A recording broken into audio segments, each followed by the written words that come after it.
Good morning, good afternoon, good evening, wherever you're calling in from. Welcome to MURAL Imagine. I'm Haley Temple, and I will be your guide through today's session. So, we kicked off MURAL Imagine earlier this year to bring together people like you from around the world who are sharing ideas and fostering discussion to understand how we see work and imagining work differently.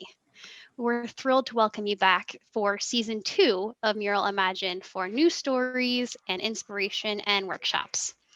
Whether you're an expert in facilitation or you're simply committed to solving complex problems using visual and digital collaboration, MURAL Imagine is your space to connect, to understand, share, and grow.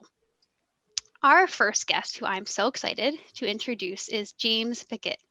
And James is a principal in the advisory services group at Thoughtworks, which is a global software company and consultancy focused on solving complex problems with technology. James has a problem that might sound familiar to you. He and his team were used to getting together face to face to prioritize and identify what they want to solve and address for the year. But with COVID and lots of other challenges, 2020 had brought some other plans. So they wanted to still have this opportunity to connect and prioritize some of these initiatives while and still get some of that face time. So they turned to Mural and a combination of other tools and technologies to make that happen. So, James, welcome to Mural Imagine, and Thank thank you. you so much for joining us. Yeah, thanks, Haley. Thanks for having me. So, tell us a little bit about ThoughtWorks. What you guys do and some of the work you do is incredible. What has been your relationship basically with technology with Mural so far? Yeah, so as you mentioned, Haley, we're a global software consultancy, and one of the things that Miro has been fairly heavily adopted, as you can see from the slide, over really over half of the different folks across our organization. We're over 7,500 employees, so approximately adoption of around half of the team. And what's interesting is many of our client-facing software delivery teams, they use Mural for various visualizations. They use it for spaces for collaboration. But one of the things that and we'll talk more about this scenario in a bit, but our leadership teams historically have not been heavy users of Mural for a variety of reasons. But so when we found ourselves in a situation for our leadership face-to-face, we recognized that Mural was one of the platforms that we would be able to leverage to facilitate that session. Love it. That's great. And it's great to hear that so many people at Thought Workers, I think as you refer to them, right? We You do. call yourselves, right? That's right. Are using Mural. And I'm sure the audience here has questions. And I want to remind everybody, if you do have questions for James and about Mural and about working through anything that we're sharing today, feel free to add it to the Q&A, and we will have about 10 minutes at the end of our session to answer some of these questions and have James share some more insights and ideas. So go ahead and add those in as we go. But so James, back to you talked about use it for design and development. Now you're introducing it to your executive team. So tell me a little about the team, the way they were working before this, and what did a face-to-face session meeting look like? Yeah, absolutely. Happy to do that. So from a context setting standpoint, our executive global leadership team includes over 27 people in over 11 countries, actually. And generally speaking, right, just like a lot of leadership teams, right, we get together every fall, typically in a September timeframe, where we do some backward-looking reflections, forward-looking planning. And because we have such a globally dispersed team, we typically have everyone come to one location. It's called we just call it a face-to-face. And we come into that one location, and the idea is, over a 2-day or 3-day period, 2.5 days maybe, the team works together. We go through anyone would do, through planning, reflection, covering different topics, collaboration. There's obviously just the building community within the context of that leadership team is important. So that was has been for many years a really key aspect of helping the leadership team, really come together, work together as a team. And last year, for example, we held this session in Chile. And as you might, like I mentioned before, it was in a hotel, face-to-face session, social activities, workshops, etc., that enabled us to plan for the following year and reflect on the prior year. That's awesome. And it looks like a beautiful spot too. That's something you would not mind, I'm sure, going back to. Absolutely, But absolutely. what does the leadership, I mean, other than, of course, getting the group to focus on business goals and prioritize, what are some of those values of face to face? And Yeah, either that you've felt or that you've absolutely. heard people say, or Yeah. Some of the value certainly is, now granted, this team certainly collaborates over the course of the year, but the ability to focus is really one of the main things, right? You get everyone in a common place. You can kind of shut off some of for temporarily to the greatest extent. You could shut off some of the, I'll call them distractions, although they're really just business activities that distract you from the activities you need to drive at hand. And that's why within the context of that face-to-face, having a team being able to focus on critical strategic planning for the upcoming year. And then certainly the ability to collaborate and build community within the context of that leadership team is another key aspect of that face-to-face. I love that. Yeah, a lot of people, I I realized a lot of doing offsites too. It's an opportunity to get to know one another Mm-hmm. as people, and you want to build that trust and that community you That's right. mentioned. That's so important for a leadership team to be able to work together, especially at a global company like That's right. Thoughtworks. That's right. So, yeah, 2020 happened. Exactly.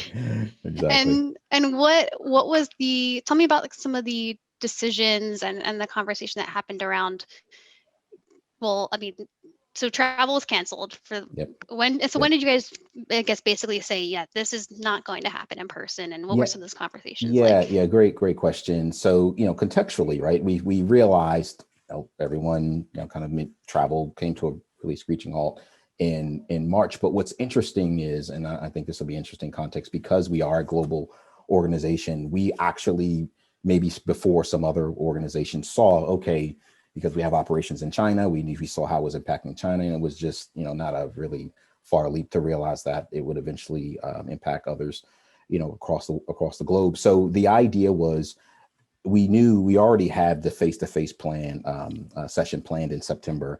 It's kind of a staple. So as we went through the spring, we didn't change the need, and the need for it did not change.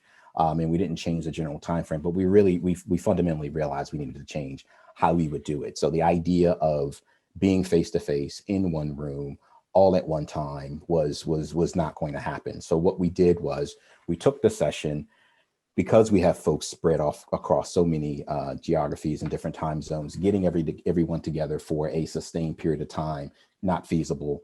But what we did was, we took the session and split it up into essentially five 3-hour events that, were as much as we could accommodate time zone constraints and not make it too overbearing in terms of calls in the middle of the night. But we took the session and really replanned what we would normally cover, but replanned it in a way that it would be done virtually over a series of days, 5 sessions over 3 weeks, that enabled us to engage with one another and cover many of the activities that we would generally cover. Got it. That's great. So this multi-day in-person session now spread out across Yep. different continents, across a longer time frame in a way, but also these kind of shorter, like power working sessions in a way. That's right. So, That's exactly right. and what, I mean, think about the technologies and what's in your toolkit, these capabilities that make it possible. I mean, Mural, of course, being one of them, but what were some of the technologies that you used otherwise too? Yeah, I mean, generally, right, if you're presenting, information, right? I mean, we're pretty heavily used. Google Slides was probably the other, and then probably Mural, and obviously Zoom Yeah. was another mechanism that we use as we are today, and then Mural became the other platform specifically for a session that I know we'll talk about here in a bit. Yeah. So take us through what you guys, how did it start? I know you mentioned that especially this team, this executive team may not be confident or might not have been familiar using Mural, especially if we're thinking about design and development teams, maybe use it day to day and it Yeah. becomes comfortable in a habit. So, what was that process, and then how did you introduce this off-site, online off-site to your Mhm. team and your executive team in Yeah, particular? yeah, great question. So yeah, like as you said, our executive leadership team, right? They're not necessarily, doing visualization, building processes, information within the context of Mural. They're obviously their teams are, but they at best may be consuming the output, but had not really to a great extent. Now, again, it's 27 people, so you had some degree of asymmetry in terms of familiarity with using Mural. But generally speaking, this wasn't kind of the power user group as you mentioned. So the idea was, how do we introduce this mechanism within the context of one of our sessions? And one of the benefits of being face to face, it obviously facilitates the collaboration. As I talked before, we had one session where we knew we needed collaboration because we needed to actually help work the team through a prioritization exercise around a particular topic. So with that, we knew, okay, that let's figure out what's the best way to facilitate that. And we did that by initially, with the idea of like recognizing that Mural was a good tool to be able to help facilitate this. And we initially introduced the team to a process of voting on some of their on some of the prioritization sessions that we needed to work through, and some of the ideas that were surfaced by the team. And I know we're going to talk about that in a little bit more, but the introduction of it was really getting them before the session introduced to at least getting into the tool, and in a very lightweight way. We preset some information, and I'll talk about that in a bit more, but we got them initially introduced prior to that particular session, at least ensure that they had access, they could navigate, because they obviously weren't power users of the application. Right. Absolutely. Yeah, let's take a look at the walk through the template. And it's so awesome that we were able to Yeah, take it's this great. method and It's great. templatize it, and now, and for the team here, the group here will be able to share this template with everybody to use it in your own work as well. That's the beauty of just being able to templatize these methods. But you mentioned the first activity is a voting session. So walk me a little bit through how that worked, and yeah, just let's Yeah, talk through sure. first how it worked Absolutely. and then kind of the why. Let's start there. Absolutely. So what we had the team do was, what they were actually reviewing were a series of business cases or hypotheses.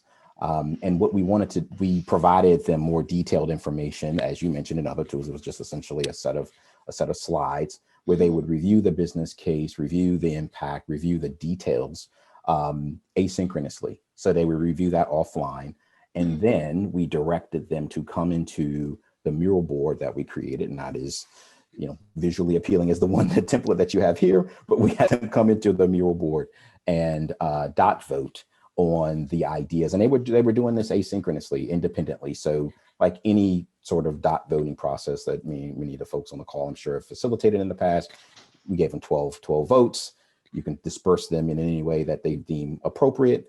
And they would just simply select the ones that they felt were the highest priority based upon their review of the business cases and their perspective individually as it relates to that particular hypothesis. And you touched on this a little bit, but I'm curious, why why do asynchronous? I've heard some facilitators, they like to bring Mhm. people in and have kind of a pre-working session where they introduce the tools and stuff beforehand. But what's the value of that asynchronous Yeah, time? great question, Haley. So there are two things, at least from our perspective in this context. One, it was very logistically an opportunity for them to kind of get familiar with Mural, right? Of being in it and navigating it around. If someone had access issues, we resolved it. So it was a very tactical reason in that context, prior to what we would then ask them to do in the session synchronously, in terms of within the context of the within the mural board. The other aspect was because of time, right? When we talked about, we didn't have this total time for this particular session was an hour and a half. And so the ability to be able to introduce them to the business cases cold, expect them to kind of do the prioritization as a group, which I'll talk about more. It just, we felt that we needed to give them some runway to get familiar with the content, get familiar with the scenarios, do their own individual prioritization, so that when they got together, it would make that session go much more efficiently. So it was really more a function of time, strategically, and then probably very tactically, just to make sure everyone could access Mural and do a lightweight introduction to the tool that they may not be as familiar with. Yeah, that's smart. That's a great tip. And we we were showing how voting works in Mural here. We Mhm, walked mhm. through it. I think it's important to note too that the voting mechanism in Mural is it's anonymous and it's also hidden. So, for example, if I'm casting a vote and you're casting a vote, we can't see what one another voted for. It's really it's not being there's we're trying to remove the bias as much as possible so that when the final results come in, you don't know who voted for what, or and it's just kind of a good way to, I think, for as what you said, like reduce the amount of time on the call in real time, and then also just give people a chance to reflect and think and practice. So that's awesome. Yeah. And so, coming out of this voting session, what did you have, and how did you use that for what I'm guessing is the in-person sessions are next? Yeah, So, that's right. That's right. So after everyone did their voting, and so me and the other co-facilitator, we obviously took had an opportunity to look through it, digest it, so that we can essentially, obviously, contextually understand, contextualize. Okay, how did everyone vote? Where's the current appetite? Just so that we had some context prior to bringing them into the session. So then we progressed to a group activity that was going to be done synchronously. And what's interesting, and I know you'll unhide that particular panel, this was particularly key for us. You talked about an audience that's not as comfortable with using Mural. The idea was when they went in and did dot voting, nothing else was visible, right? You mm, had everything so that it was pretty self-explanatory where they would be doing the voting without putting everything associated with the template, making it available from the start. So that was just a way to make it a yeah, little it bit can be easier to use. overwhelming coming Yeah, into that exactly. into a mural Exactly. with all that content. So, Exactly. the Exactly. hide and reveal is immense. That and it's in. So you use the outline for this to Yes, make yes, this yes. work. That's Then, right. right? That's right. That's right. That's right. Okay.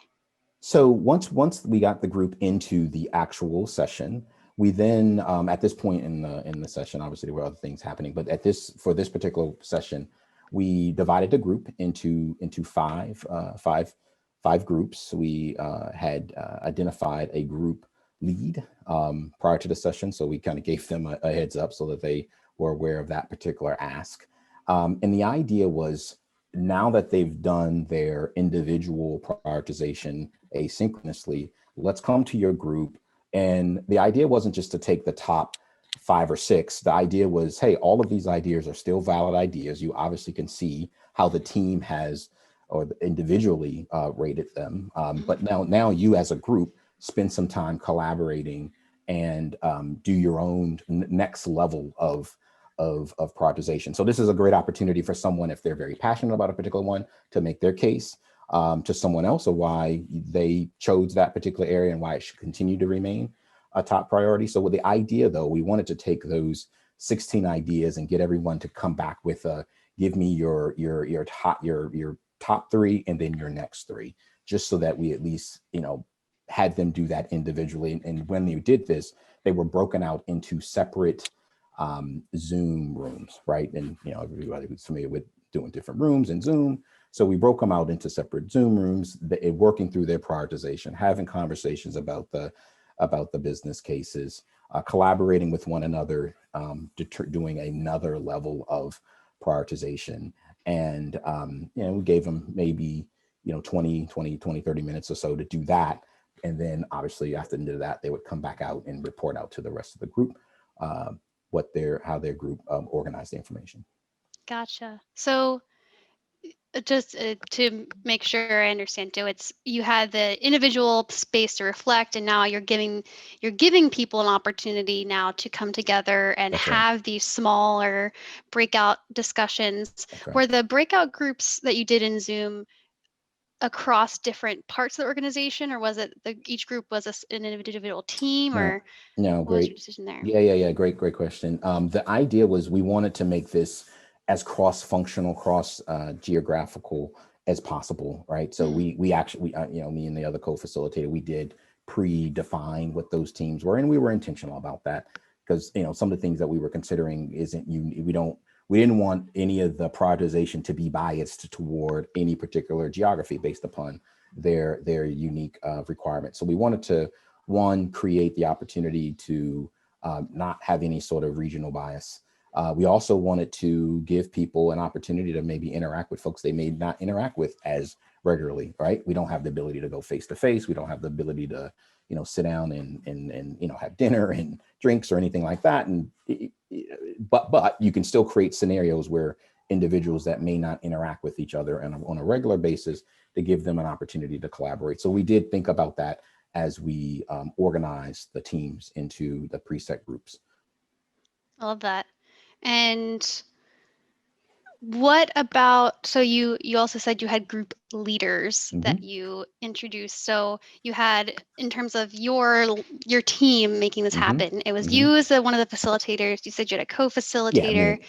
and then group leads. Hmm. So what was the, I think we talk about facilitation and kind of who does what roles. Like Hmm. what role did that co-facilitator play for you to help you and the team succeed? And then Yep. what did the group leaders do, and what were some of the expectations you set there? Yeah, great question. So the co-facilitator and I, we really, it wasn't one leading the other not. We really did, set the, essentially design the session, set up the board appropriately. And during this portion of the session, we actually would bounce between Zoom rooms just to make sure that they were making their way through the process. And really, the leaders that we identified in these sections, right? They were, it's kind of first among equals, right? We didn't really they were essentially accountable to, make sure they stay on time, make sure they're adhering to the ask of having their top three, next three, and being the one accountable to report back out to the group. But so they were peers in terms of being part of the leadership team. So there wasn't any special any special designation that we asked them to do. Just simply lead their teams, and certainly they obviously are. Everyone on this team is more than capable of facilitating and working through various topics. So they were as long as we gave them a heads up that we were going to ask them to do that, they were perfectly fine in serving in that role. Yeah, that's great. It's designating those. It's a great facilitator tip Hmm. too, that you're showing like a good practice is designating roles and giving Hmm. people responsibility in those smaller groups, That's so right. that when you put them in breakouts, it's not just Hmm. a, all right, so who's running this show, but Right. making Right. somebody Right. accountable for the success and bringing Hmm. that back. Hmm. So, and also I'm curious about the sometimes a lot of questions that we get around about doing breakouts in Mural and using a video conference tool is like, do I use a different mural for the breakout Mm, group, or do I keep everyone in the same mural? So it looks like you kept everybody in the same mural, and there's these little dotted lines kind of yeah. for the Yeah. team. So talk me through, Yeah. like, why did you to keep everyone in one mural, and then like what was your, how did you tell them to use mural in their breakouts? Yeah, that's a great question because we actually did, me and my co-facilitator, we talked about that. And the idea was, we wanted to make it as legit, as easy as possible, right? To not have to navigate between multiple murals or multiple screens. And that was one of the benefits of using Mural, right? You have a lot of, you're not bound by the, like I say, the four corners of a slide, right? You can kind of just, it's not infinite space, but it's sufficient space for us to be able to navigate around and leverage it. And this grouping, we had that preset prior to them coming into the session. So, if you were group two, there wasn't it's pretty obvious we would go and identify your prioritization of the hypotheses.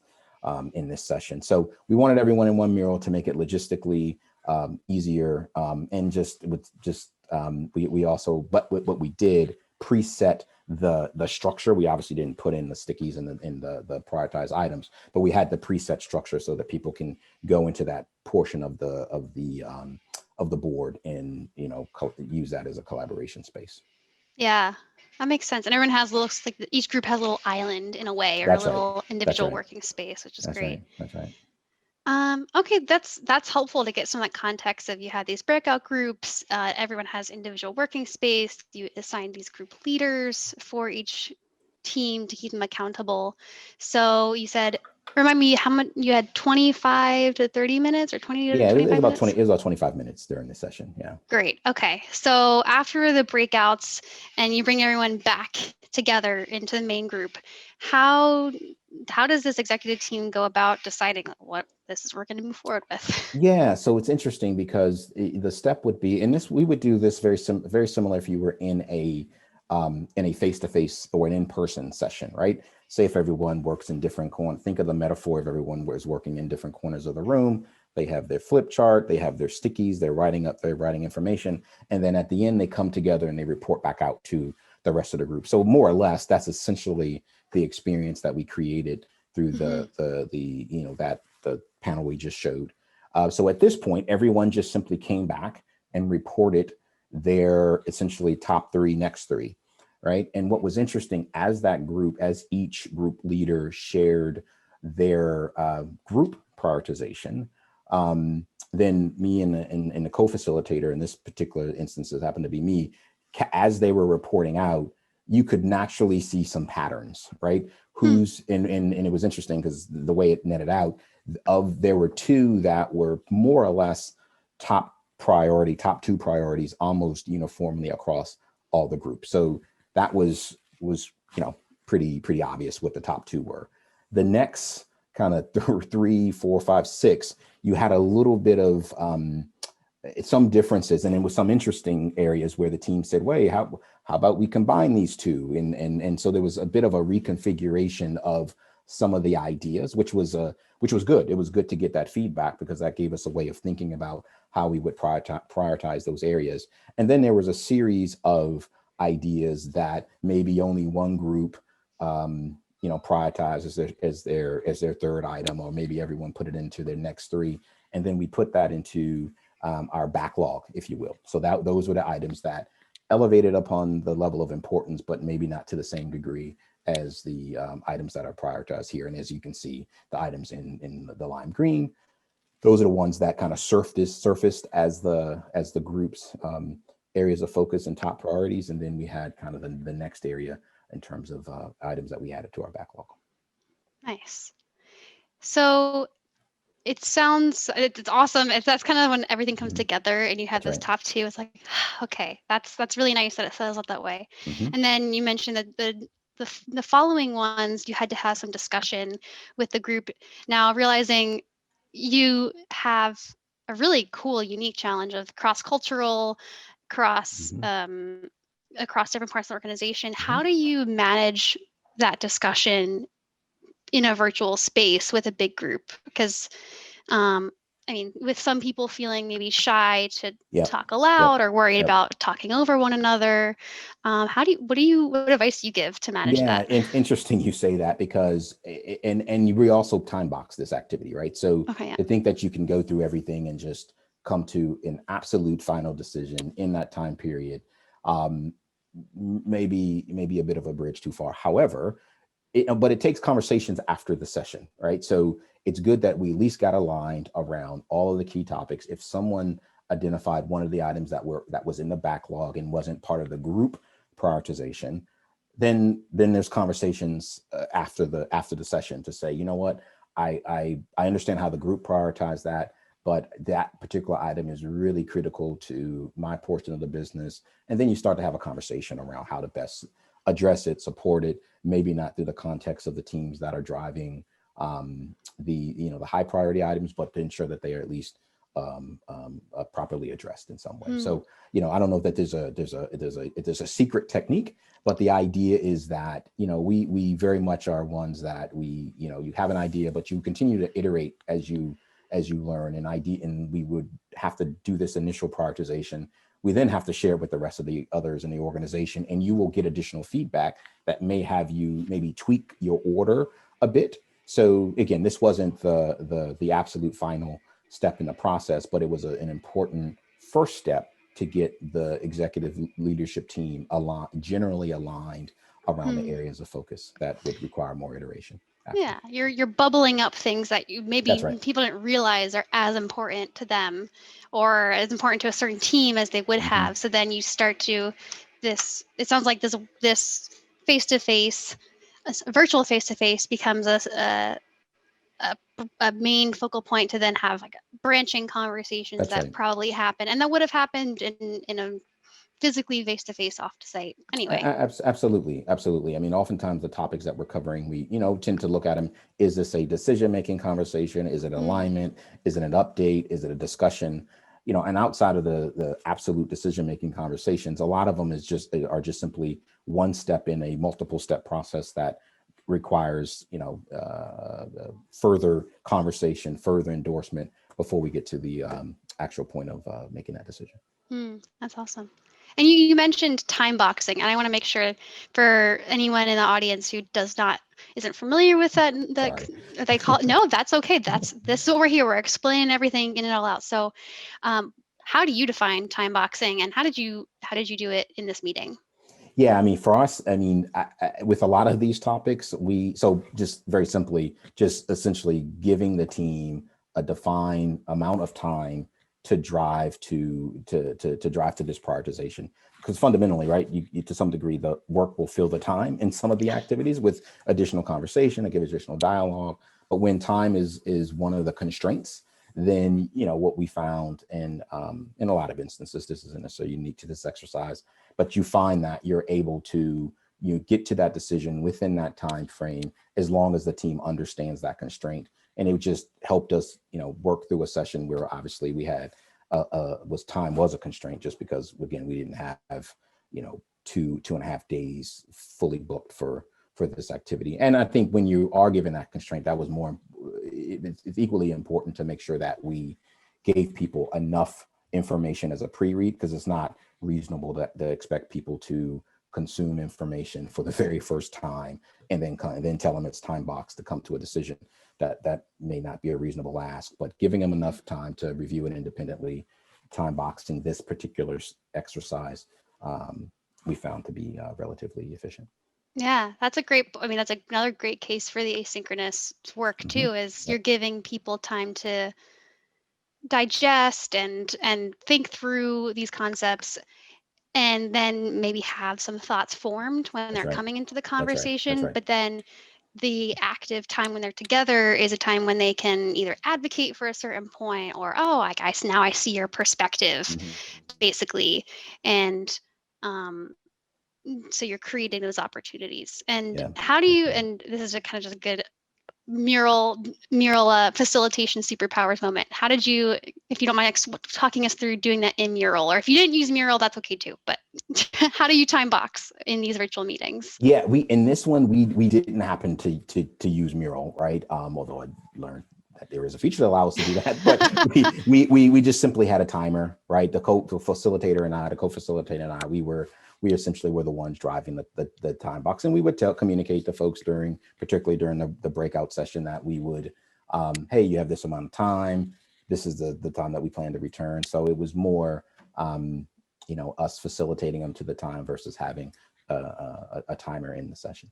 Yeah, I don't know. That's a good tip. I mean, in the breakouts, you also want to give people and say, "Hey, you have X 5 minutes Exactly. or something," and Exactly. Exactly. get those decisions going. Make Mm-hmm. sure the team lead knows who's gonna be what you're going to be reporting out Mm-hmm. and things like Mm-hmm. that. So That's right. That's right. yeah, and actually, if you don't mind, Justin, who is our fearless mural leader today, can you show us how to use the timer in mural? There you go. So this is a facilitation superpower, and basically what you can do is set a timer, and everybody who's in this mural sees it, and you'll hear it in about 2 minutes.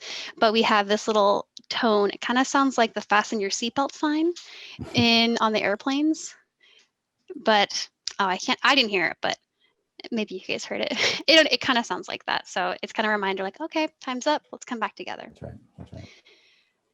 All right. So it sounds like at the end of this session or the end of these working sessions, and how long did it take to get to this hypothesis? Like, you said a 90-minute, you had 90-minute working sessions and stuff. Was hypothesis something you had on the first working session, the third working session? Like, when in the journey did you get to this decision? Up to the final prioritization or the original Yes, hypothesis? Oh, the final prioritization. yeah, final prioritization. That report out synthesis was maybe 15 minutes, maybe 15, 20 minutes, I would say. It's 5 groups. Each group had maybe 4 minutes or so to report back out. And I think the importance in how we were able to get through it in that time period is everyone had obviously already read the business case / hypothesis. So if you were presenting forward a recommendation, it's not like you had to go into great detail as to what that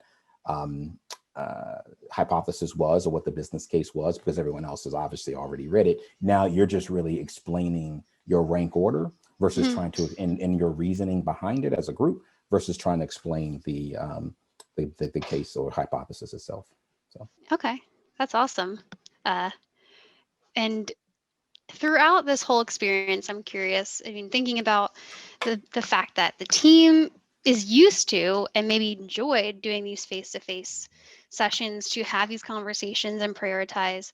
How did the executive team feel about doing this virtually? And I guess even how did you figure that out too? How did you know how they yeah, felt? no, it's great question. Both great questions, and I think that really dovetails into kind of the next panel. Normally, one of the things that we do generally, and it's pretty common for any workshop that we're holding, any internal meetings, any face to face, we generally have a wall where we want to do almost real time retro like feedback. So we didn't have the ability to do that. We're obviously not all in one room. So the idea was, how do you do that throughout the 5 different sessions split over several weeks? So the idea was we just simply had another panel in the mural board that just simply was very simple place for feedback, very quick, keep doing, stop doing, do more of. And we just simply asked from the very first session that we ran to say, hey, if you have feedback, please put it on the board at the end of each session, and certainly prior to the following one. We would, me and the co-facilitator would take a look and see how we can essentially during the session, how do we make adjustments so that we're continuing to meet the needs of the audience. So I think these were some of the and we had some interesting feedback, some around, hey, we need more breaks. Some of it was around, hey, we want to make sure certain items are leveraged more as pre-reads.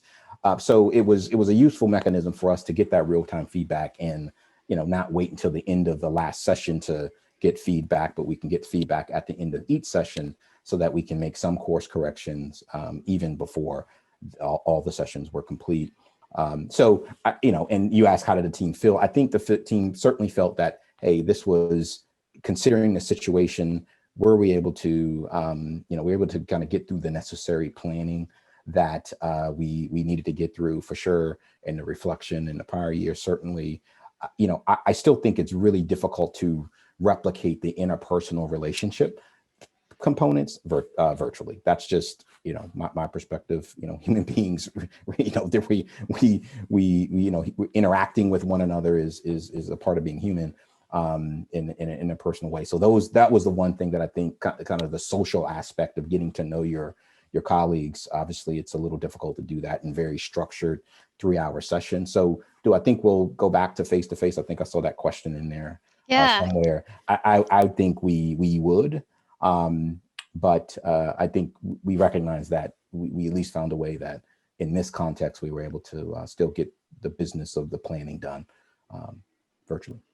Nice. That's awesome. And it's really being able to respond and ask for that feedback and be flexible is an important Mhm. part of a meeting too, right? I mean, That's right. if people are in these 90-minute sessions, you want to make the most of their time and respond. Do you have an example of one of those? You mentioned like breaks, and another one was bringing a certain topic up.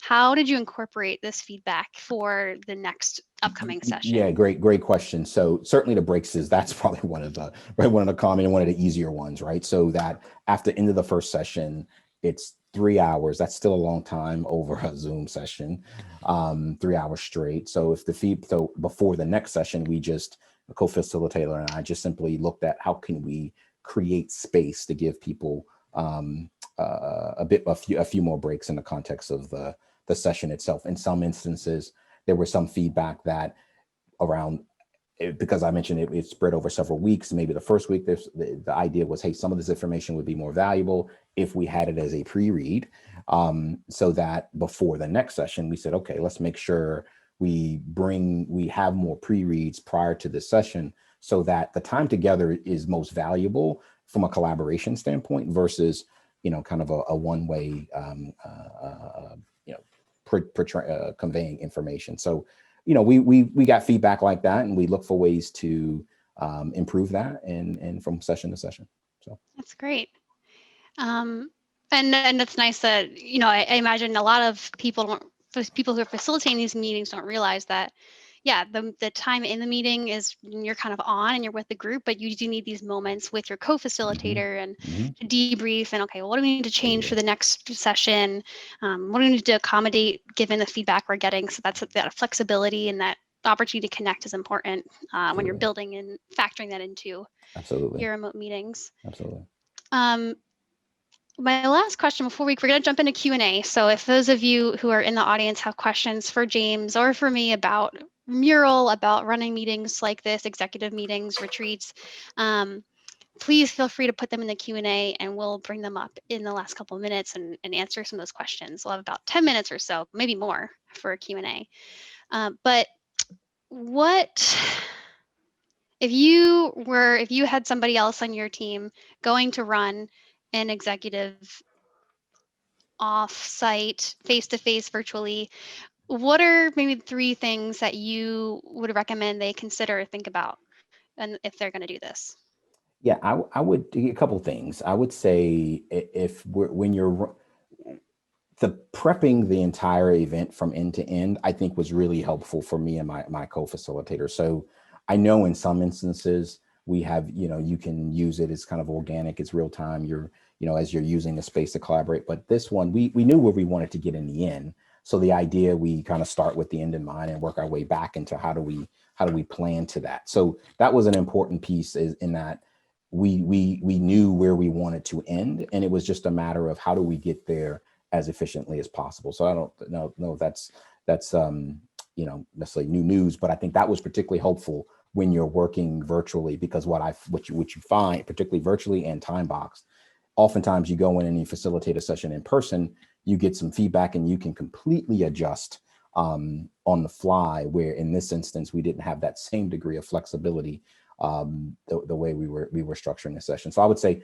first thing is certainly, essentially plan it all the way through. The second thing I would say, certainly having this, as we mentioned here, this feedback, well, that was really helpful, because as we went through this session, as I mentioned, it was 5 different sessions split over several weeks, obviously and it was typically a Tuesday, Wednesday, and then another Mm, following week, Wednesday. So that we could make minor changes between, a Tuesday and a Wednesday, right? You don't have a ton of time to make a change in a 24-hour period. But as we went from one week to the next, we are able to make more substantial changes. So if the feedback was, we can make more breaks, okay, we can do that pretty effectively. But if the idea is, hey, we need to create and make sure people have more pre-reads so that we can come into the session better prepared, that typically takes a little bit more time, because you have to pull that information together and make it available to the participants for the following week. So those sorts of changes we can make from one week to the next versus from day to day would be the next thing. And I would say, and this is in the context of,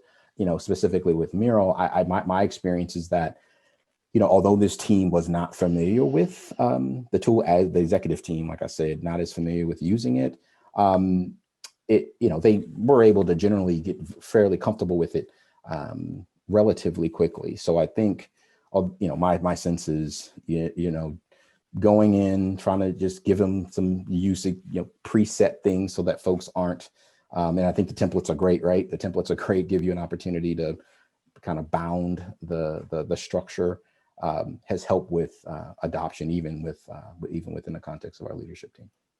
That's awesome. Thanks. That's helpful. And I think it's what I'm hearing too is someone facilitating online sessions like this, you have to think about those between moments. Because multi-day workshops, you do have between moments. They're not as obvious, but now you get the opportunity to plan those moments and make them valuable and useful for people. That's right. So, James, you mentioned you'll probably, hopefully, if travel bans are lifted so the team can get together face to face next year in person, maybe in some other awesome location. Right. But from doing the virtual face to face, what would you say were some of the benefits for your team? We touched on a couple of them, but just recapping, why was this valuable? Yeah, I think beyond doing the business of the planning, obviously that's the core, whether you're face to face or virtual. But I think in this context of the speed, particularly in for this particular workshop, being able to get through the level of prioritization that we were able to get through in basically an hour and a half, even our the member of the team that was the sponsor of this effort was really pleased and probably a little surprised that we were able to get to that place in that period of time. So being able to collaborate in this context, albeit virtually, was a huge value add. And I think in terms of the synthesis, kind of at the end, right, that was very, very, very helpful. So as I mentioned, as each group was presenting back, it was helpful to be able to really synthesize that real time on the screen, capture it. Everyone could see how that was tracking. And, I know many of us on the call facilitated various sessions. You're doing that on a, flip chart or whiteboard or what have you.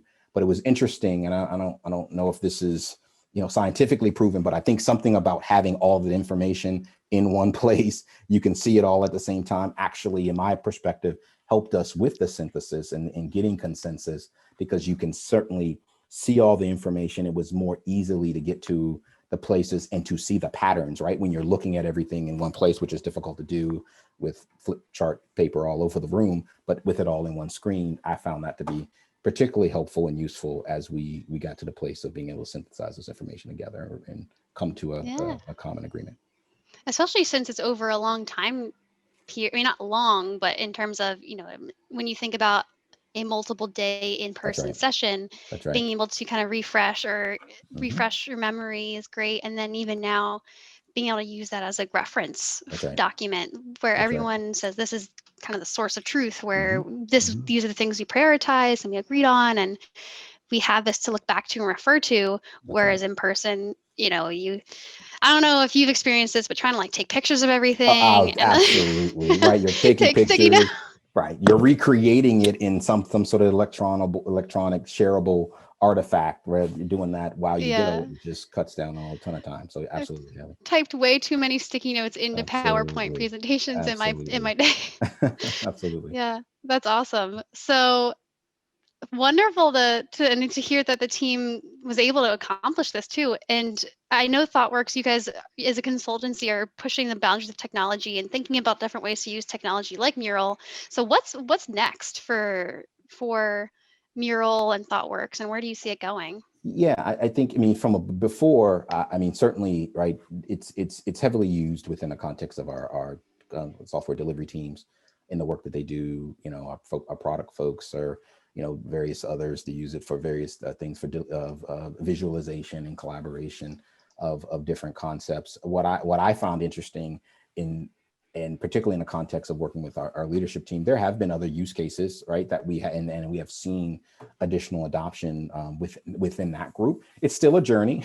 It's still a journey with the group, but certainly, there have been times when we need to collaborate around a particular process.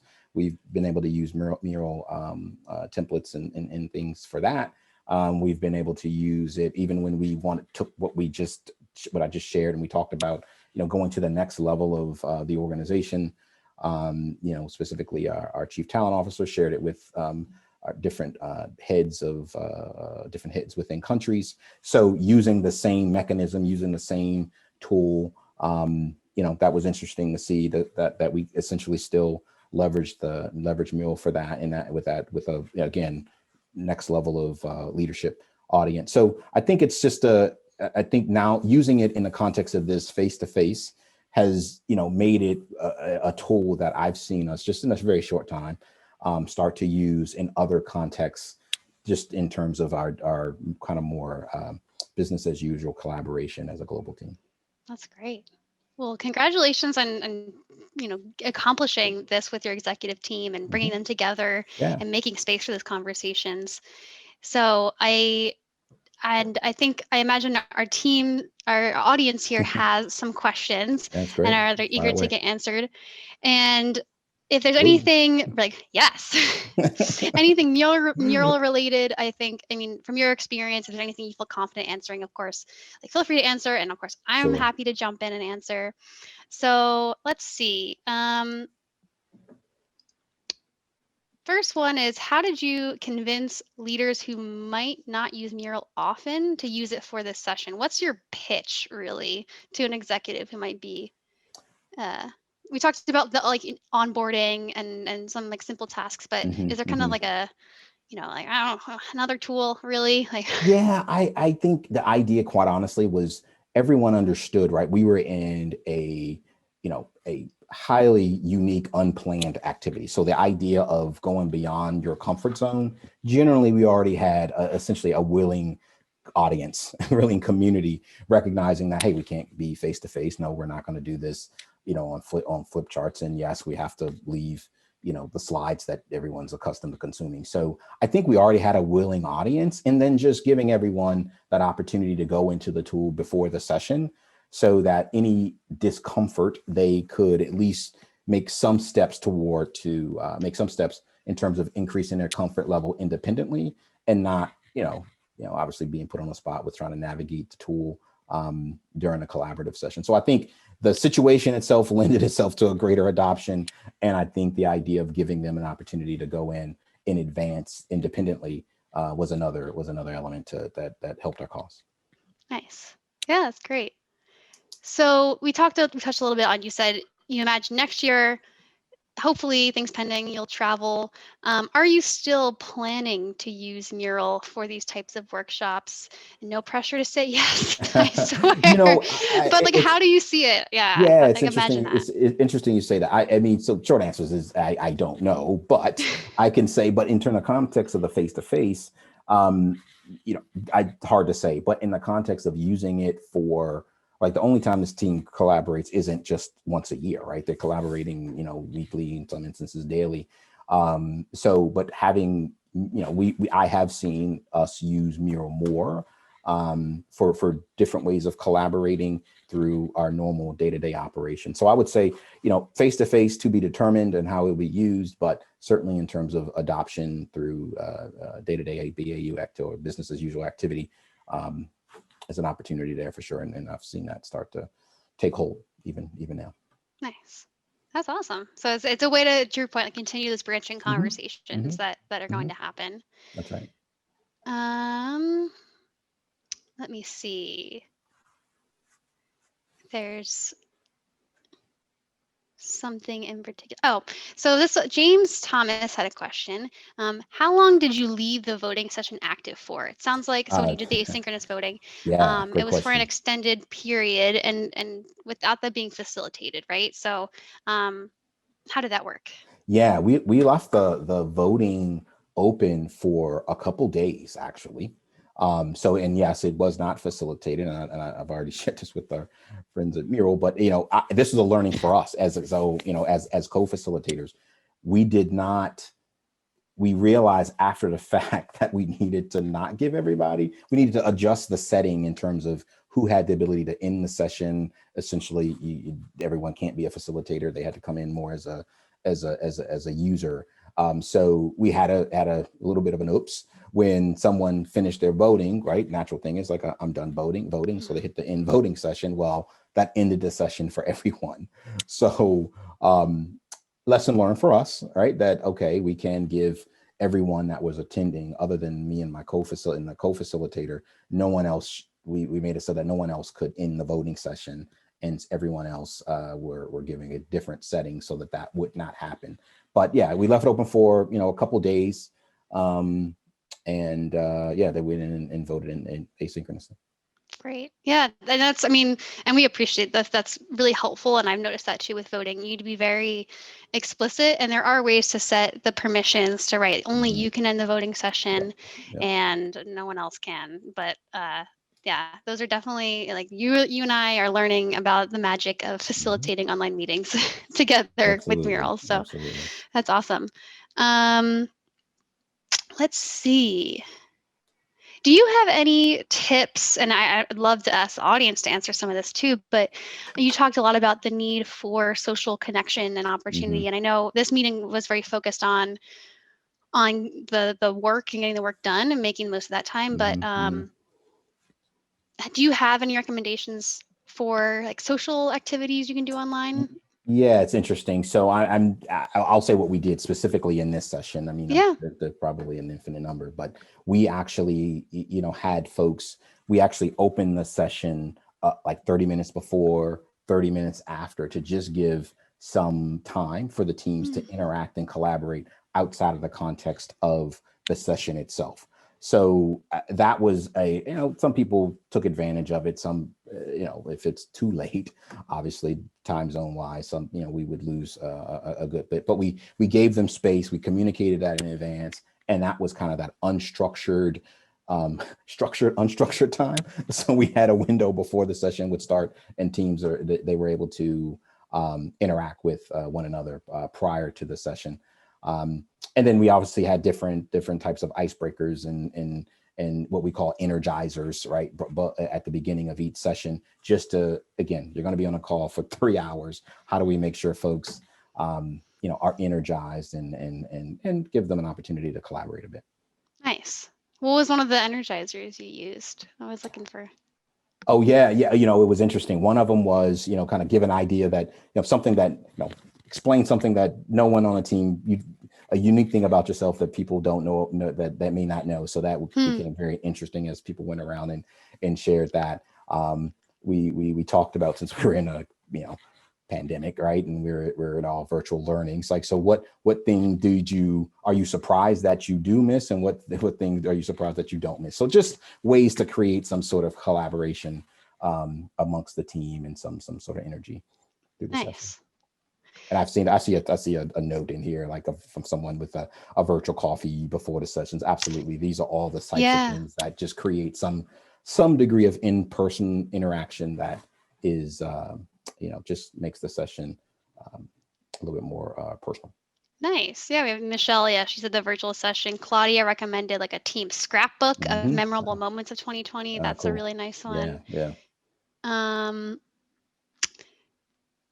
Julia's question I really like because, actually, okay, I see Justin here making a note, and I'll tell the team about. I guess we have time for one more question. You you're in these sessions with people for 3 hours. And I think a lot of concern is like engagement and keeping people paying attention. Um, how do you I don't know what your thoughts are on like preventing multitasking or like leveraging multitasking. Like, how do you see multitasking and like keeping focus in meetings like this? Yeah, I mean, that's hard, right? I mean, I think one of the key, and this is with just general meetings, not just this face to face, but having the camera on, right? It kind of prevents you from, completely checking out. So that's helpful, and it also creates the engagement. That'd be one. I think the other is, having the chat going. That is another space for people to be able to create and collaborate with one another. So yeah, I think those are just some things that we use, and also, making sure if you hear someone throughout a session not really communicating through chat or verbally, just, hey, that's an interesting concept, and you call on that person and just to try to engage them. So, probably not anything earth shattering there, but it is an ongoing challenge. But something that, quite honestly, right, we're all having to learn to operate in this kind of new normal. Yeah, little things that do make an impact. That's Yep. nice, like little Yep. details. Hmm. Wonderful. Well, thank you, James, so much for joining Absolutely. us today and for Absolutely. Thanks sharing for the having me. story too. It's like a really cool, unique challenge, and being able to bring this group, this global group together at ThoughtWorks and use Mural as part of it. So we feel really happy to be part of that journey with you. Yep. Thank you. And I also want to give everybody in the audience a huge thank you for joining us today and for coming together for our first of the Mural Imagine series and season this for the next month.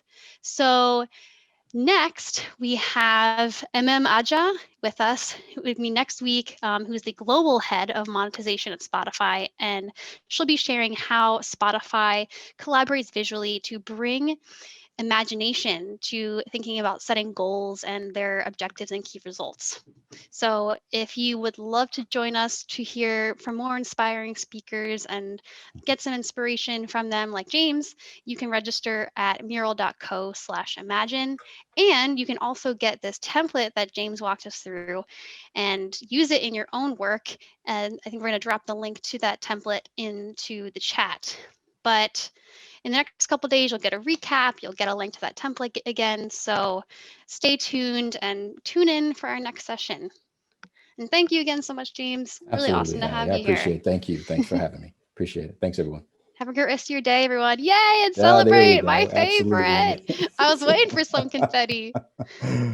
Awesome. That's Take care, awesome. everyone. Take Good. care. Bye now. Bye.